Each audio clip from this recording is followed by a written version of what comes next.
Hey everyone.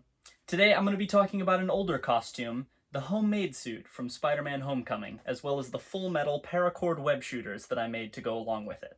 The Spider-Man films have always been very important cinematically. The Sam Raimi films came about in the pre-MCU era where characters were still well developed and had compelling, interesting arcs. The Andrew Garfield duology came about in the aftermath of Christopher Nolan's Batman Begins, where every franchise under the sun tried to pivot to a more serious tone with a grittier, less campy aesthetic. And then we have the John Watts trilogy. I do have an appreciation for these films in particular, partly because I was closest in age to Tom Holland's version of Peter Parker when those movies were coming out, and I felt like I could identify a little bit more with his version of the character. I took a particular interest in the costumes of his version of Spider-Man after I was cast in the third film of the trilogy, Spider-Man No Way Home. Most of the scenes that I filmed ended up on the cutting room floor, but you can still see me very briefly when Peter returns to Midtown High. As an actor, it was easily the biggest set I had ever been on. I had only done minor television roles up to that point. The wardrobe section in particular was absolutely enormous, and working with the costume team was really rewarding. Before shooting, I got to see one of the original costumes from Homecoming and study some of the details of its construction, which made me really want to recreate this version. The original uses a red zip-up hoodie as its base, which I believe was custom made, but I was able to find a very similar model from the early 90s that is a pretty good match in terms of cut and color. The original has a very distinctive curved front pocket design, and the one that I found had normal over-the-zipper front pockets that ran straight across. So I unstitched them and recut the front pockets to the accurate pattern.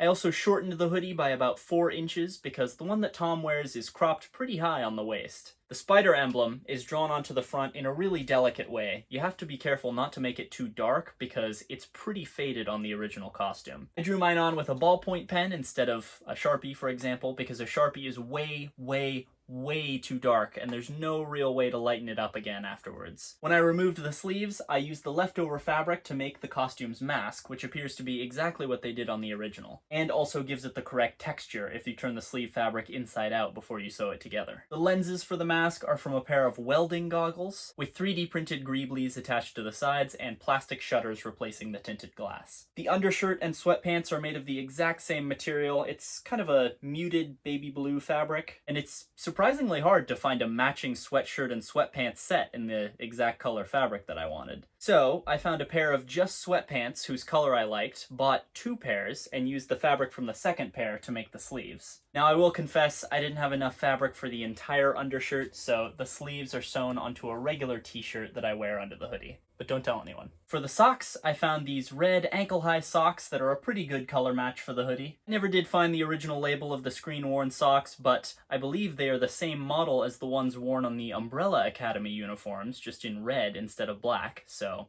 there's a potential lead if anyone wants to take over the search. The original costume uses red Sakwa water shoes with the Sakwa logo removed. I can never figure out how to do that. And the screen-accurate fingerless gloves from the original costume are from the cycling brand Gyro. Or Hero?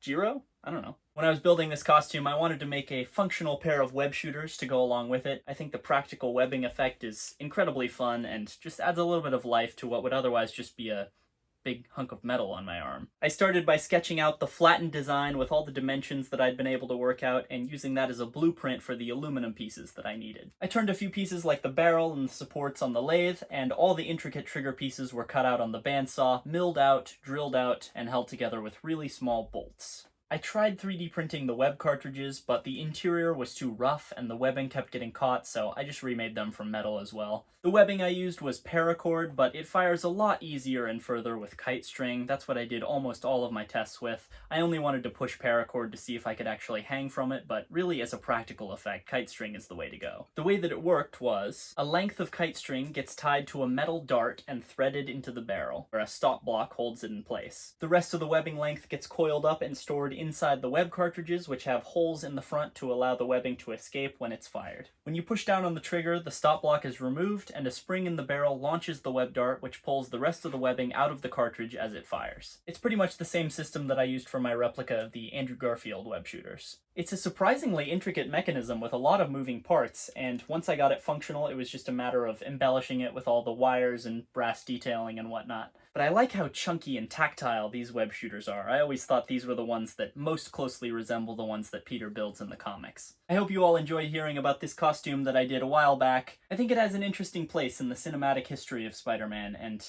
always takes me back to my very first time stepping onto a real blockbuster movie set. Till next time, folks, I'll see you in hell.